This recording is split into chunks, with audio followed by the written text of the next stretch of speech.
I remember surfing around the internet a couple of years ago and coming across Floral Shop in the meme perspective. But a part of me wanted to understand what Vaporwave actually was. That is, when I stumbled across the coveted Vaporwave A Brief History video from Wolfenstein OSX. To this day, I always recommend this video to someone who wants to understand what the genre is and what it stands for. Or, like most of us, sell their soul to a genre that changes as fast as society does in order to escape from this hell we call life. But somewhere in that video he mentions future funk, the subgenre that shares some characteristics of Vaporwave, but with heavy influences to new disco. So much so that it is now its own independent entity. Being exposed to this for the first time was very foreign to me. But damn, the music actually sounded good. Like, really good. After downloading albums from the obvious contributors to the genre, and after downloading Bae, I decided to look more into Yung Bae's catalog. And holy shit, look how much music I passed by without a thought. I, of course, downloaded everything and took a listen to it all.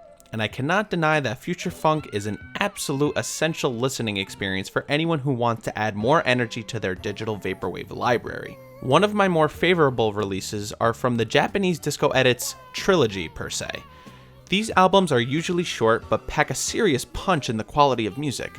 These are definitely songs that can fill a dance floor with high energy and pronounced rhythms.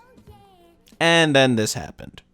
On October 22nd, 2018, after Bae was pressed to vinyl earlier that month, the Future Funk masters over at Neon City Records announced that 5 albums were going to see the light of physical media, and everyone was pretty much NANI?!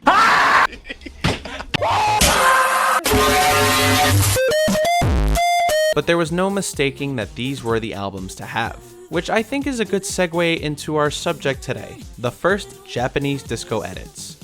I have both the regular and picture disc editions of this album. Let's start with the artwork, which is a huge departure from the original art seen on Bandcamp, which is taken from an OVA by the name of Megazone 23. It's a well-deserved upgrade and a very slick, stylish one as well.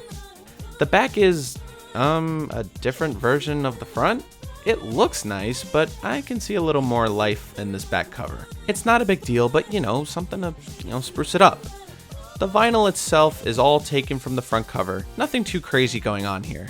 And this is where the picture disc shines, because I can see this being sold without a sleeve, just in a poly bag with the obi strip and bang bang boom, there you go. Now to the actual playing the record part. In short, this sounds just right. I can hear the imperfections from the digital version smoothed out into a clean instrumentation. The bass is bumping, the horns are loud and clear, and the vocals are in Japanese.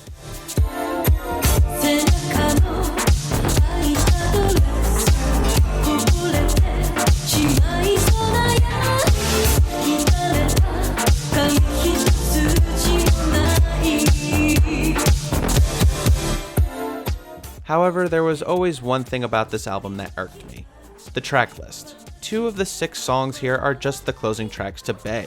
I am not sure why that's the case, but that means I have 2 albums with the same 2 closing tracks. And you know what? I'm cool with that. Japanese disco edits as a whole is a welcome addition to the physical catalog of Neon City Records. There is no doubt this album, along with others, has solidified my love and obsession with future funk as a genre. I can ignore the insignificant flaws these records have because they're nothing short of art, inside and out. Now, if you'll excuse me, I need to fulfill my daily listen of Sailor Babe for the 50th time. Thanks for watching.